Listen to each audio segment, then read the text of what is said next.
It's the Adrian Rivers Radio Show. Let's talk live. Let's talk.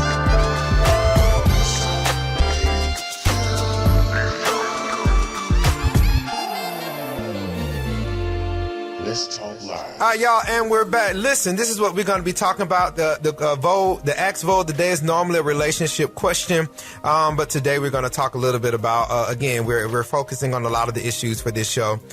Just want to say, if you're doing anything in the community, all you got to do is let us know. 1079, let's talk 1079 at gmail.com. Let's talk 1079 gmail.com.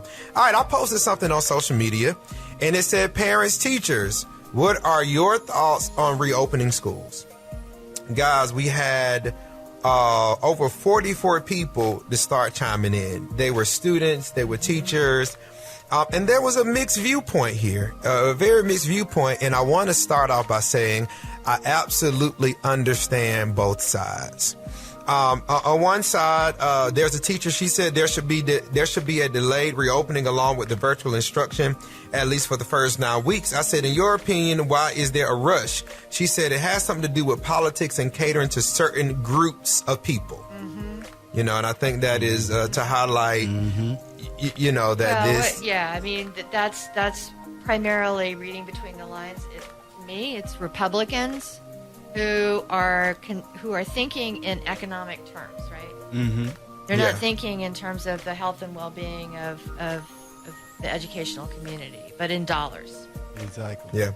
Somebody else said, I feel like we're trying to obtain a sense of normalcy that no longer exists, and they are not promoting home learning. They are promoting distance learning, which isn't feasible. Last year, if you had your child in front of a computer for 8 hours a day, you were a bad parent. Now schools are promoting it, in my opinion. They don't want parents and children to truly homeschool and see how much of their day is free in doing so. Then they lose federal money when more parents and children choose that route from this point forward. We are trying to stick with the dying institution / business of education that we know doesn't work. Another person says, I'm struggling. I work 12-hour shifts. How do I teach them and give them a good education and a happy home with my current work schedule? I said to her, that's a great point. She says, I've been watching Detroit's and New York's numbers. They are lit up in the beginning and then spread over there. I think the whole country has to has to see their way. I think I'm essential as a respiratory therapist. So even if we shut down, I'm still working. So I see, you know, there's one perspective that says, I want to keep my kids safe. Mm-hmm. The teachers need to be safe.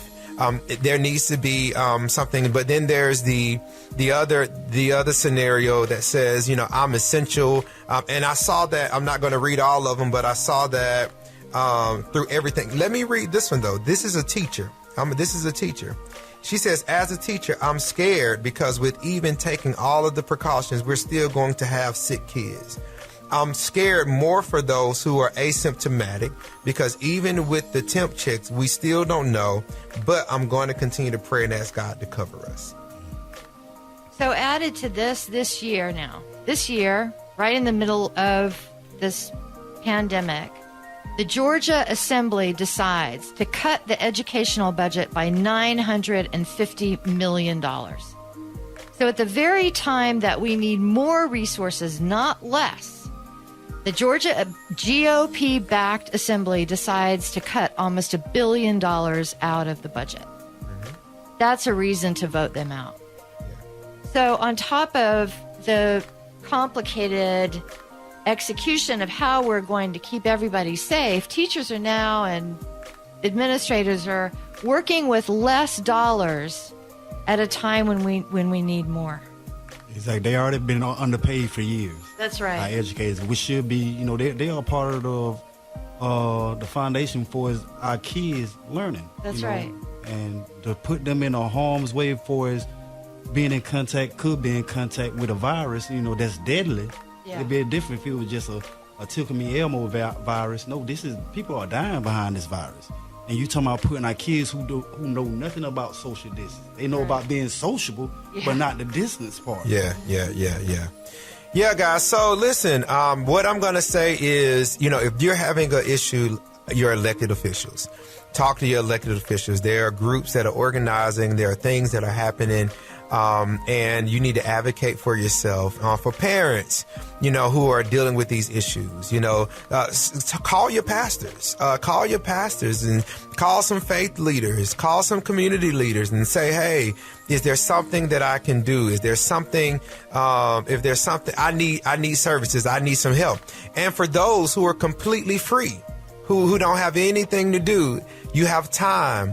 This is an opportunity for you to give back, to maybe help that parent that is essential, and you help them with their children, or you go in and you help. I mean, this is the time where community matters, right? Where every person's input, where everything that everyone has to bring to the table matters. So I would just say, we're going to need everybody. We're going to need everybody. There is no 100% plan that is going to be, that's gonna work. We're gonna have to work together. That's what's gonna work. What is going to work is us working together to come up with a plan, to sit down and see what needs to be done, because when it's all said and done, this is our community. Take ownership. Y'all, will be right back here. Let's Talk Live.